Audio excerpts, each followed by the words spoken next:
আসসালামু আলাইকুম ভিউয়ার্স, যারা নতুন ভোটার হওয়ার জন্য আপনাদের সকল কাগজপত্রগুলো জমা দিয়েছেন তাদের কিন্তু ছবি তোলার সময় চলে এসেছে। সো ছবি তোলার দিন আপনাকে কী নিতে হবে আপনার সাথে করে আজকের এই ভিডিওতে বিস্তারিত আলোচনা করব। অবশ্যই ভিডিওটা মনোযোগ সহকারে দেখবেন। ভোটার হালনাগাদে ছবি তোলা গত 5ই ফেব্রুয়ারি থেকে শুরু হয়েছে আর শেষ হবে 11ই এপ্রিল। আগামী 11ই এপ্রিলে এই ভোটার হালনাগাদে ছবি তোলা শেষ হয়ে যাবে। সো বাংলাদেশের যতগুলো ইউনিয়ন আছে, যতগুলো ওয়ার্ড আছে, সকল ওয়ার্ডে এই 5ই ফেব্রুয়ারি থেকে 11ই এপ্রিলের মধ্যে আপনাদের ছবি তুলতে হবে। সো ছবি তোলার দিন আপনাকে সাথে করে কী নিতে হবে?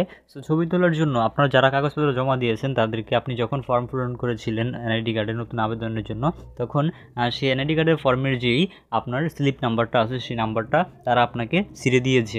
যদি আপনাকে কোনো কারণে সেই স্লিপ নাম্বারটা না দেয়, যদি আপনি না পান সেই স্লিপ নাম্বারটা, তাহলে যেদিন আপনার ওয়ার্ডে বা ইউনিয়নে ছবি তোলা হবে সেদিন আপনি যার কাছে কাগজপত্রগুলো জমা দিয়েছেন তার থেকে কিন্তু আপনি নিয়ে নিতে পারবেন, সে আপনাকে দিবে। কারণ আপনি যখন ছবি তুলবেন তখন কিন্তু এই স্লিপ নাম্বারটি ছাড়া আপনি কখনোই কিন্তু ছবি তুলতে পারবেন না। অবশ্যই এই স্লিপ নাম্বারটি আপনাকে সাথে করে নিয়ে যেতে হবে। তো এই স্লিপ নাম্বারটি আপনি অবশ্যই আপনার যে যাদের কাছে কাগজপত্র জমা দিয়েছেন তাদের কাছ থেকে নিয়ে নেবেন।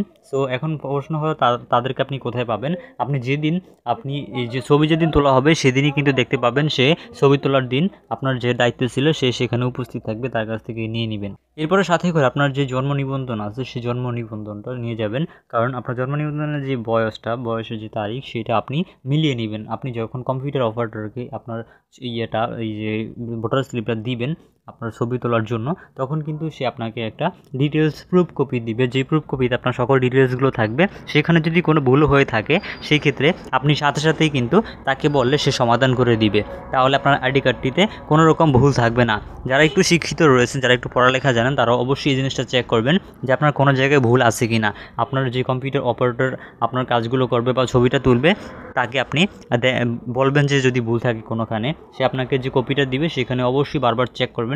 কারণ সেই কপিতে যেরকম থাকবে সেরকমই কিন্তু আপনার এনআইডি কার্ডে নামটা চলে আসবে বা আপনার ডিটেলসগুলো থাকবে। তো অবশ্যই সতর্ক থাকবেন যাতে কোনো কিছু ভুল না হয়, সঠিকভাবে সবগুলো ডিটেলস দিবেন। তাহলে পরবর্তীতে আর আপনাকে কোনো রকম প্রবলেমে ফেস করতে হবে না। সো ছবি তোলার দিন শুধু আপনি সাথে করে নিয়ে যাবেন আপনার যেই ভোটার স্লিপ নাম্বার আছে সেটা, যদি আপনার কাছে থাকে। না থাকলে আপনি যার কাছে কাগজ দিয়েছিলেন তার কাছ থেকে নিয়ে নেবেন। আর আপনার যে জন্ম নিবন্ধন সনদ আছে সেটার একটা ফটোকপি নিয়ে যাবেন। সো আর কিছু লাগবে না। এরপর আপনি সোজা সেই আপনার নিকটস্থ যেখানে ছবি তুলবে সেখানে চলে যাবেন। তারপর কিন্তু ছবিটা তুলে আসলে আপনি এনআইডি কার্ডটি পেয়ে যাবেন।